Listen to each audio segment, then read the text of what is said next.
dia a todos. O tema do nosso encontro hoje é orações solicitadas. Quando alguém pede para nós orarmos, pode fazer uma prece por mim, pode fazer uma vibração por mim, pode clamar a Deus, aos Espíritos, ao anjo da guarda por mim. Nós vamos falar sobre isso hoje e entender qual é o nosso papel e qual é o papel daquele que pede, e qual é o papel da espiritualidade e qual é o papel de todos nós em um conjunto de orações solicitadas. Quando nós compreendemos isso, nós vamos começar a abrir a nossa mente e saber, por exemplo, qual é o momento de parar. Está fazendo essa aula por causa do que aconteceu comigo. Sem nos sentirmos culpados. No momento em que nós dizemos assim, olha, não dá mais para orar por você. Você precisa fazer a sua parte. Então nós vamos falar rapidamente sobre isso. Bem? Para tanto, primeira coisa, por que pedes orações? Uma questão de comodidade. É uma questão de transferir para o próximo os deveres que cabem a si mesmo. Então eu vou pedir para alguém que ore por mim, por uma questão de comodidade para mim. De onde vem isso? Muitos religiosos, desde o princípio do cristianismo em si, já aplicaram esse método para as atividades da fé. Eles se propunham a orar por alguém, a orar por uma comunidade, a orar por uma população, a orar por um país. Isso surgiu no próprio seio daquilo que nós podemos chamar de religiosidade. Aí surgiram os cultos e as cerimônias, os sacramentos, os rituais, com esses objetivos salvacionistas. Então todo aquele que nos pede oração, ele espera que a nossa prece seja um mecanismo de salvação para ele, que vai aliviar as suas dores e os seus sofrimentos. Mas isso está muito enraizado numa questão de que essa salvação pode ser alcançada mediante um pagamento monetário. Mediante o pagamento eu estou me liberando, eu estou me libertando do esforço moral e espiritual de me sintonizar com as forças geradoras da vida. A minha mente se acomoda porque o outro está fazendo por mim e para mim. Portanto, eu não tenho o compromisso, já que eu paguei, de me envolver nesse trabalho da prece. Mas vocês poderiam perguntar, mas nós somos da doutrina espírita e nós não cobramos pela prece. Nós não exigimos nenhum retorno disso, e questões financeiras e materiais. É verdade, mas nós fazemos uma cobrança psicológica. Nós esperamos que o outro compartilhe da oração conosco. Mas caímos numa timidez, num processo que é difícil para nós trabalharmos e colocarmos em prática, que é de orientar aquele, independente da religião que ele segue, ou que ele pratica, ou que ele carrega em si, o processo de participar da prece, participar da vibração. Por quê? Porque o nosso temor é que, se ele, pertencendo a um outro culto religioso, ele possa interpretar mal aquilo que nós estamos fazendo. Mas se ele está nos pedindo, ele necessariamente tem que estar aberto às nossas solicitações, às nossas orientações. Bem, quais são as desculpas que surgem? Aqueles que encomendam orações para nós, para benefício próprio, para benefício do seu ente querido, se justificam da seguinte forma: eu estou tão perturbado, eu estou tão aturdido, eu estou tão confuso, eu estou tão sem rumo, sem propósito, eu não tenho a lucidez necessária para me concentrar, porque eu estou sofrendo tormentos íntimos, dificuldades enormes, eu sou incapaz de me concentrar, e vocês já estão melhores preparados, portanto, eu solicito a vocês. Sim, pode acontecer isso, mas nós temos que entender que isso é um mecanismo de desculpa, de não se comprometer com aquilo que ele realmente necessita. E vamos ver as consequências disso. Quais são os fenômenos psicológicos que nos levam a isso?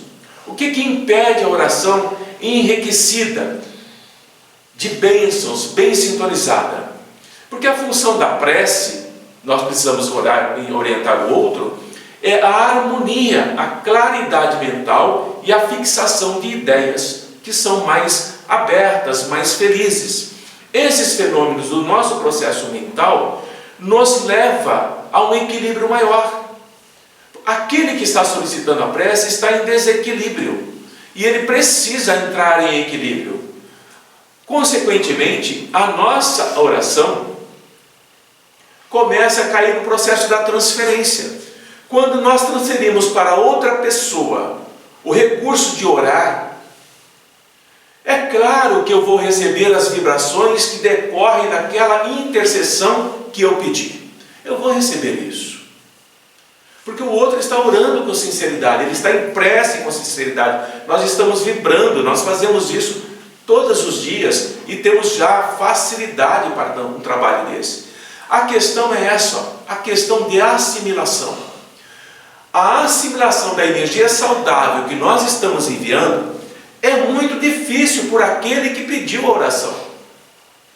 Nós não pensamos nesse aspecto, pela falta de permeabilidade psíquica diante do desequilíbrio íntimo que ele se encontra. Ele reage contra as emanações de energias de luz e amor que nós estamos mandando, porque ele está em desequilíbrio. E nós estamos orando então em vão, inutilmente? Não. Mas ele que acredita que através desse fluxo de oração ele se libertará do grande problema que ele se encontra, ele está equivocado, porque ele continua desalinhado psicologicamente, ele continua impermeável àquilo que ele pediu. Diante disso, é uma questão de bloqueio. Quando ele bloqueia a captação da energia que nós estamos emanando, ele vai eliminando essa energia, porque dentro dele ele está irradiando para fora ondas de pessimismo, ondas de perturbação e negatividade. Nós estamos vibrando o contrário. Nós estamos vibrando otimismo, estamos vibrando equilíbrio, estamos vibrando positivamente, e ele está emitindo ondas de pessimismo, de perturbação e de negatividade. E há uma dissociação, um choque entre as duas forças. E qual é a que predomina? Aquela do meu livre-arbítrio, aquela da minha vontade, aquela daquilo que eu estou vivendo. E daí nós nos deparamos e às vezes não ficamos um pouquinho decepcionados, porque esse irmão, essa irmã, essa pessoa que está pedindo orações para nós, ela está pedindo em muitas outras casas, ela está pedindo em muitos outros cultos, ela está pedindo um afluxo, um aporte enorme de energias, de bênçãos, de orações, para que ela se beneficie, mas ela não é permeável a essas orações. E nós surpreendemos, porque não dá resultado. E ele mais ainda, ou ela mais ainda, porque não dá resultado. Porque a questão do bloqueio é um bloqueio íntimo do próprio ser. E nós não adianta fazer com o propósito direto a essa pessoa as orações que nós estamos consciencialmente dirigindo a ela. Ela precisa fazer exatamente isso aqui: elevar-se para Deus com o seu pensamento, com a sua vontade. Se não fizer, o mecanismo da prece não entra em atividade, não entra em dinâmica. Quando nós estamos em oração, nós não estamos nos elevando a Deus. O que nós pedimos? Querido Pai, querido irmão Jesus, querido Mestre, ilumine-nos neste momento. Nós estamos nos elevando, mas o outro que está pedindo está lá dormindo, está lá se divertindo, está lá preso nos seus próprios pensamentos, vendo TV. E enquanto nós estamos nos deixando penetrar pelas orações, nos perfumando com essa energia, ele continua ausente, isolado. Nós estamos nos desenvolvendo diante do pedido que Ele fez. E devemos agradecer a esse pedido, porque Ele nos força ao trabalho da espiritualidade. Mas Ele não se beneficia, porque Ele não faz essa conexão. Ele não disciplina a mente como nós estamos disciplinando. É indispensável disciplinar a nossa mente quando nós estamos em circunstâncias adversas. O Alexei agora há pouco disse que a Patrícia estava animadíssima para ver, disciplinando a sua mente. Mas houve uma interferência no seu campo mental que a impediu de dormir e só liberou no momento de vir para cá. Aí ela cai em profundo sono. Cabe a nós, diante dessa irmã, entrarmos em vibração por ela, orarmos por ela, porque ela está aberta a isso. Mas aquele que não está nesse processo, com a mente disciplinada, para encontrar esses requisitos favoráveis para a sintonia com o bem, não conseguirá a comunhão que ele necessita através da prece.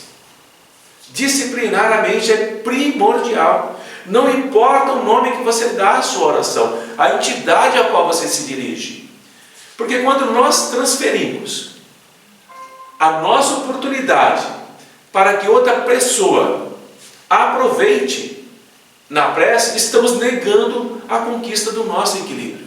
Estamos negando a conquista do equilíbrio emocional, a conquista do equilíbrio da plenitude espiritual. Quando nós transferimos essa oportunidade que eu estou tendo de orar por mim, eu transfiro para a Sônia, esse equilíbrio eu estou transferindo para ela. Ela entra em oração e ela se equilibra emocionalmente, ela se equilibra no seu campo espiritual, assim com a Lídia, assim com a Alexei, assim com a Bruna, com todos nós. Orar é importante para que possamos compreender todo esse mecanismo. Quando nós transferimos as nossas orações por encomenda para que outros as realizem no nosso lugar, estamos conspirando contra nós mesmos, contra a nossa responsabilidade, contra os nossos deveres, negando-nos a fazer aquilo que nos cabe. É diferente esse processo quando nós estamos na equipe reunidos e alguém pede para que nós nos concentremos e oremos por ele. Ele está dentro do processo da prece. Ele está dentro do benefício das energias. Ele não está isolado. Ele está compartilhando nesse momento. Mas aquele que pede orações à distância, sequer sabe que hora nós vamos fazer, sequer sabe o que vamos direcionar, ele está transferindo e não receberá. Porque ele continua impermeável ao processo. Claridade. Quando nós estamos orando, estamos nos banhando na claridade. Portanto, orientar aqueles que pedem orações para que ele também ore no momento correto, é dizer a ele que ele precisa se banhar nessa claridade. Se colocar sobre essa chuva de energias restauradoras, que ele mesmo se expõe, se enternecer e se vitalizar. E aí, nesse momento que ele se compõe com o grupo, ele começa a registrar as melhoras que lhe cabem nesse processo de orações que ele solicitou. Quase terminando, Jesus nos recomendou que orássemos uns pelos outros. É um convite da solidariedade fraternal, para que nós nos ajudemos através das ondas mentais da comunhão com Deus. Dentro em pouco, daqui a alguns minutos, iremos fazer isso que Jesus recomendou. Vamos orar uns pelos outros. Ao fazer o diálogo, estamos em prece com os Espíritos. Ao fazer a oração de abertura do trabalho, estamos em comunhão com Deus. E atenderemos com carinho os tambores que estão na cabeça da Sônia. O rufar dessa orquestra de caixas e surdos que estão na sua cabeça, desejando escapar disso. Não querem, mas é necessário perceber que a recomendação de Jesus não cria em nós uma classe de intercessores. Nós precisamos entender isso, que vai induzir o necessitado à desistência do esforço pessoal. Porque se nós recebermos, orarmos, nós estamos estimulando aquele a continuar pedindo. sem que ele participe. Nós estamos fazendo por ele. E às vezes vocês podem ficar meio impressionados quando eu digo assim: tudo bem, vamos poder orar por você, mas fale-me o que você precisa. E a pessoa se recusa a dizer por que ela quer a oração. Ah, não é algo particular, é algo próprio, íntimo meu. Como você pode fazer algo assim? Porque a dor quando ela se apresenta sob qualquer forma, a oração é o veículo que vai fazer com que nós possamos suportá-la e superá-la. Mas é preciso participar disso. A oração é esse campo de paz, onde a nossa alma vai se fortalecer, onde nós vamos nos inspirar, onde nós vamos buscar os recursos melhores para a alegria e o nosso bem-estar, mesmo diante de problemas muito difíceis. Mas se você não se abre, eis a questão. Nós precisamos manter esse intercâmbio de energias entre aquele que se expande em emoção superior, irradiando essas forças planificadoras, com aquele que pede. Se aquele que pede não está nesse intercâmbio, ele não receberá as energias. Quando eu digo não receberá, não é que elas não cheguem até ele. Chegam, mas ele não recebe. É como oferecer água para alguém que está sedento, mas não recebe, não quer beber, temendo que haja algo de ruim naquela água. E se nega a receber. Aquele que sofre não pode recusar de interceder. Nós não podemos recusar de intercedermos pelo próximo através da oração. Por isso que nós não recusamos. Você pode orar por mim? Posso. Mas é preciso não estimular que ele continue encomendando preces para nós, pois eles vão se sentir desobrigados de fazê-los. A prece do Alexei, da Lilian, da Bruna, do Toninho, do Alexandre é muito mais forte do que a minha. E não é verdade. Eu conheço a minha dor, eu sei a força necessária que eu preciso ter para me colocar em sintonia com o Mestre Jesus, com a espiritualidade maior. Não podemos e não devemos desobrigá-los de fazer isso. Nós podemos orar, ajudando aquele que sofre, mas precisamos encorajá-lo a sair desse cipoal, desses problemas psíquicos que ele se encontra, para que ele orando, ele próprio consiga se recuperar. Vejam a questão da família Cisnando. 6 anos orando por eles. Chega um momento que a espiritualidade dá um basta. Não podemos mais continuar a responsabilidade deles. Portanto, orar é importante, ajudando é importante, mas ele tem que se recuperar. Ele tem que seguir pelos próprios caminhos, pelos próprios passos. Quando oramos por alguém, precisamos envolvê-lo em ternura, enviar pensamentos de bem-estar, participando emocionalmente da vibração que nós estamos destinando. Ora, se eu preciso envolver em ternura e participar emocionalmente da vibração que estamos destinando a ele, por que ele não pode fazer o mesmo? Por que ele não pode participar da oração? Por que ele não pode se envolver emocionalmente? E nós já sabemos que esse outro parágrafo é evitar a repetição de palavras, sem participação pessoal, uma oração maquinal, automática, sem onda de amor que ajude. Porque os amigos nos dizem, Jesus também nos fala, que não é o simples orar, mas é a emoção, o sentimento com quem você envolve as suas palavras. Não é por muito orar, não é por muito falar, mas sim o quanto eu coloco dentro do meu coração aquilo que eu desejo ao outro. Orar por alguém, nós fazemos isso totalmente. E quando orar? Quando estiver orando, abrir-se a Deus, se entregar de coração e alma. Daí a dificuldade que nós temos ainda hoje, e vocês vão rir. Quem quer fazer a prece inicial? Bom, cai o peso, né? Cai aquele peso. Dou-lhe uma, dou-lhe duas. O Toninho diz assim, não precisa ser todos de uma vez só. Um só basta. Não é? Porque nós sentimos que é uma responsabilidade muito grande. Fala, irmão. Deixa eu só fazer um comentário. Um certo tempo atrás, alguém me ligou e me pediu uma prece, né? E eu tenho ouvido, eu trabalho, eu acabei esquecendo. Chegou no final do dia, a pessoa, valeu a prece que você fez por mim lá. No final do dia, eu falei, Putz, acontece essas coisas psicológicas. Não, a prece tem que ser, rapaz, que eu pedi é forte. Daqui a pouco eu tô bom, né? A mente dele já resolveu o problema. Então é somente nesse momento que nós vamos sentir as respostas que vão nos impregnar de forças de luz, que vão nos revitalizar por um largo tempo. Essa frase é importante. Revitalizar por um largo tempo não é eterno, não é um tempo indefinido, é por um tempo. Por isso que nós precisamos entrar na dinâmica da prece, para entender que a cada dia a nossa oração será de acordo com o que nós sentimos e não com aquilo que nós decoramos. Isso é que é o mais importante. E Jesus nos ensinou esse processo, que pelo exemplo de orar, como se deve orar e como deve fazer, sempre buscando o Pai, mediante a oração que Ele não transferiu para ninguém. Jesus fez isso.